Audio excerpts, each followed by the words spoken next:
So ఇది sandal powder. Okay. Just మన కళ్ళకి కాబట్టి కొంచెం ఇంత క్వాంటిటీ సరిపోతుంది, చాలా తక్కువ. రైస్ అంటాము, యాస్టి మధు, అది ఈక్వల్ క్వాంటిటీ. శాండల్ ఎంతైతే తీసుకున్నాం అంత. ఇది త్రిఫలా పౌడర్. త్రిఫలా అందరికీ తెలిసిందే. ఇది త్రిఫలా పౌడర్ కొంచెం తీసుకోండి.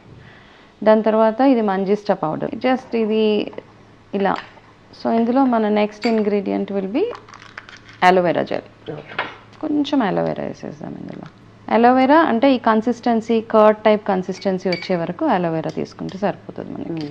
సో ఇది వేసిన తర్వాత జస్ట్ దీన్ని కొంచెం ఇట్లా కలిపేసి. So it's pure aloe vera gel కదా. యూజువలీ బయట అయితే ఆ గ్రీన్ కలర్ గ్రీన్గా వస్తుంది. No this is colour add చేయకూడదు. యాక్చువల్గా aloe vera is always white. I don't know why ఎందుకు కలర్ యాడ్ చేస్తారో.